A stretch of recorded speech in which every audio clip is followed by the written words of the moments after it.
नंदकुमार शिवाजी नलवडे. माझं गाव नागठाणे. मी नागठाण गावचा रहिवासी असून आत्ता होणाऱ्या स्थानिक स्वराज्य संस्था निवडणुकीमध्ये जिल्हा परिषद गट नागठाणे या ओपन खुला गट आरक्षित झाल्यामुळे या गटामध्ये मी काम करत असताना मी या गटात इच्छुक म्हणून दावेदार आहे. त्यासाठी मी या ठिकाणी आज पत्रकार परिषद घेत आहोत.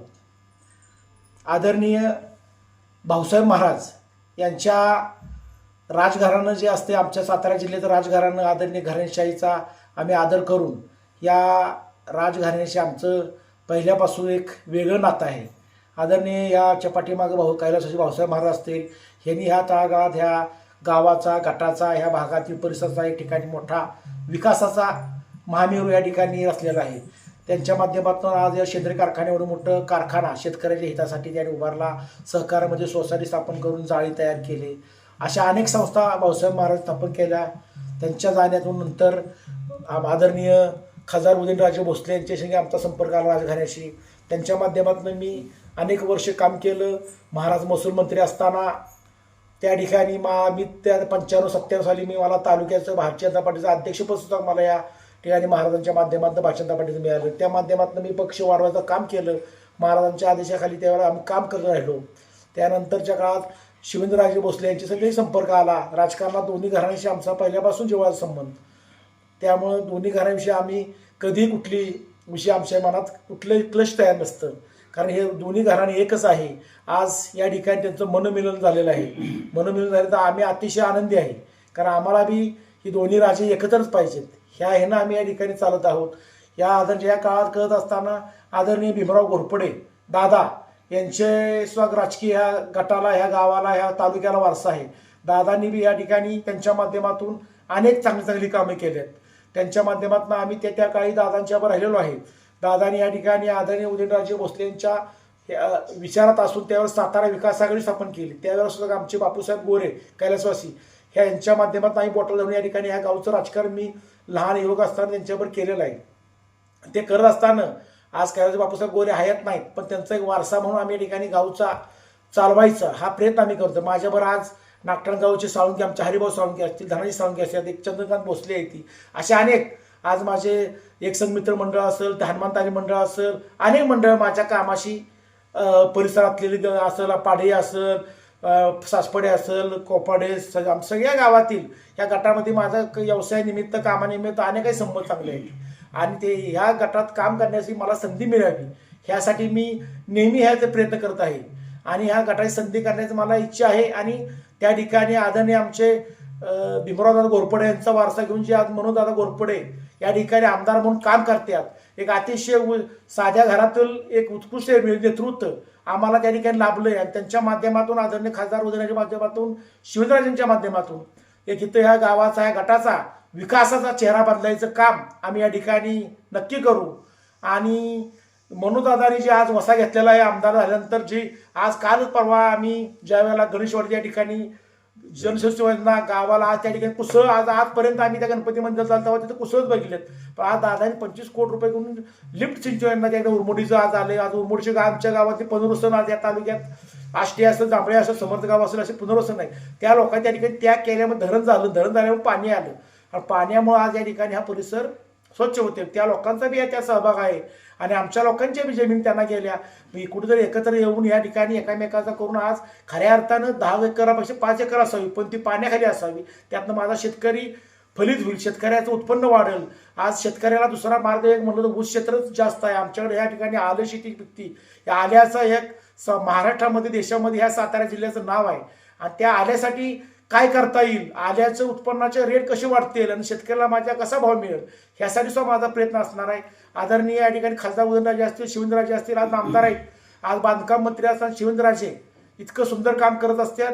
आज येणाऱ्या या नगरपालिका निवडणूक सुद्धा आज मनोमिलन एक अतिशय सुंदर असं झालं. आणि हाच पॅटर्न या ठिकाणी सातारा जिल्हा परिषद मतदारसंघासह तालुक्यासह होणार आहे.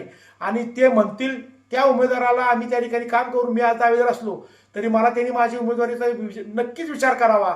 माझं ह्या गटाच्या सर्व गावांचा त्यांनी अभ्यास करून, त्या सर्व गावातील गटाच्या लोकांचा विचार घेऊन त्या ठिकाणी उमेदवारी जाहीर करावी.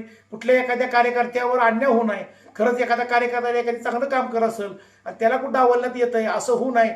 आणि तुम्ही तिघांनी आज आदरणीय उदयनराजे असतील आमचे दैवत, आदरणीय दैवत आमचे शिवराजे बाबा असतील, आदरणीय आमचे जननायक आमदार मनोजदादा घोरपडे असतील, ह्या तिघांनी एकत्र बसून ह्या गटामध्ये एक चांगला चेहरा, काम करणारा चेहरा म्हणून या ठिकाणी द्यावा. त्याला मी पात्र आहे. त्यांनी माझा ह्या परिसरात सगळ्यांच्या सगळं गावातल्या सरपंच उपसरपंच तुमच्या सर्व कार्यकर्त्यांच्यात त्यांनी महाराजांचे दोन्ही असतील महाराज किंवा आमदार मनोज घोरपडे असतील यांचा सगळ्यांचा विचार घेऊन त्या ठिकाणी खऱ्या अर्थानं तळागाळातला विचार घेऊन त्या ठिकाणी ती उमेदवारी जाहीर करावी. त्यांनी दिली त्या उमेदवारासाठी मी तयार आहे. मला दिली तर आनंदच आहे. आणि जरी माझं कुठं निवडणुकी दरम्यान कुठं इकडे तिकडे झालं तरी मी दिल त्या उमेदवाराचं काम करायला तयार आहे एवढं बोलतो. आणि नक्कीच सातारा जिल्ह्यातील नागठाणे गटाचा विकास करण्याचा हेतू मी हात घेऊन चाललेला आहे. त्याला तुम्ही सगळ्यांनी सहकार्य करावं हीच माझी अपेक्षा. तुम्ही इच्छुक आहात असं आता सांगितलं, परंतु तुम्ही काय ध्येय समोर ठेवून इच्छुक आहात असं काय विकासाचं ध्येय तुमच्या समोर आहे? आज जी आमदार मनोजदादा घोरपडे ह्या तालुक्याचे विद्यमान आमदार असल्यामुळे आणि त्यांनी आज हे आमदार झाल्यापासून जे छंग बांधलेला ह्या गटाचा, ह्या तालुक्याचा विकास करायचा, ह्या तालुक्यातले ह्या गटातील सर्व दलित वस्ती रस्ते असतील, दलितांचे प्रश्न असतील, हे जे मेन रोड आपल्या इथे ह्या मेन रोडची आज दुरुस्ती अवस्था आली आहे, 25 वर्षाचा बॅकलॉग या ठिकाणी पडला आहे. त्यासाठी आमदार त्या प्रयत्न करत आहेत. त्यांच्या पाठीमागं आम्ही त्या पद्धतीने पाठपुरावा घेऊन त्या ठिकाणी ह्या गटाचा ह्या भागाचा विकास कसा जास्तीत जास्त करायचा प्रयत्न आहे. आणि हा राहिलेला वंचित 25 वर्षाचा बॅकलॉग भरून काढण्यासाठी मी या ठिकाणी आमदारच्या माध्यमातून प्रयत्न करणार आहे, खासदार उदयनराजेच्या माध्यमातून प्रयत्न करणार आहे. आज या नशिबानं आमचं भाग्य आहे की आज हे शिवेंद्रराजे बाबा नामदार बांधकाम खात्याचे आहेत. त्यामुळे ह्या गटातील एक ना एक रस्ता मला या ठिकाणी स्वच्छमय कॉन्क्रीटमय करायचे आणि ह्या लोकांना ह्यातून झालेल्या अडचणीतनं दूर करायचे. आज आता 4 ते 4.5 वर्ष झाले आपल्या या निवडणुका झाल्या नाहीत, तर त्या दरम्यान जनसामान्यांच्या अडचणी तुमच्यापर्यंत आल्या का काय? नक्कीच जनसामान्यांच्या अडचणी भरपूर येत राहिल्या. मग आपले लोकांच्या लाईटचं काम असेल, शेतीच्या पंपाचा विषय असेल, अशा बऱ्याच गोष्टी आल्या. पण त्या माध्यमातून आदरणीय आम्ही खासदार उदयनराजे भोसले असतील, आमदार मनोजदादा घोरपडे असतील, नामदार शिवेंद्रराजे भोसले असतील यांच्या माध्यमातून आम्ही त्यांच्या ताकदीवर, कारण ह्या तालुक्यावर ह्या तिघांचं चांगलं बोल आहे आणि अधिकाऱ्यांची छाप असल्यामुळं ते सवयी सुटत गेले.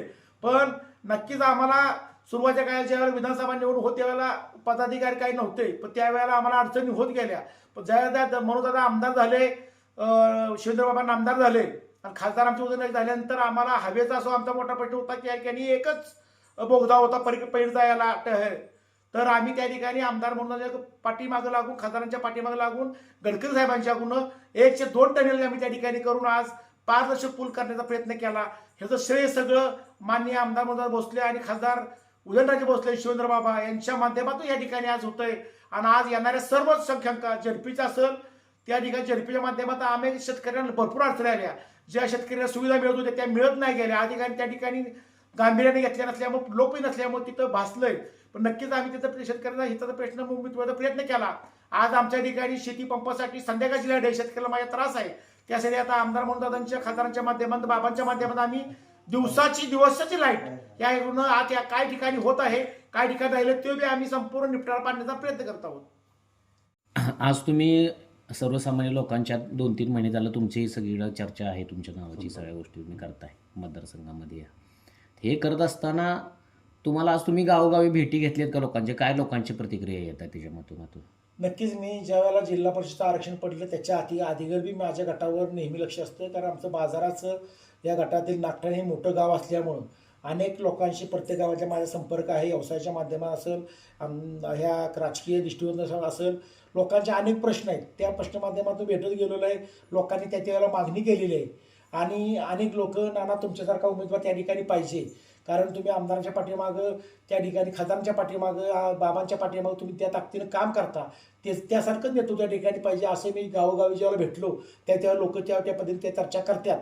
म्हणजे ह्या चर्चा आज त्यांनी आमदारांच्या बशी, खासदारांच्या बशी आणि नामदार शिवेंद्रबाबांच्या बशी मांडल्या.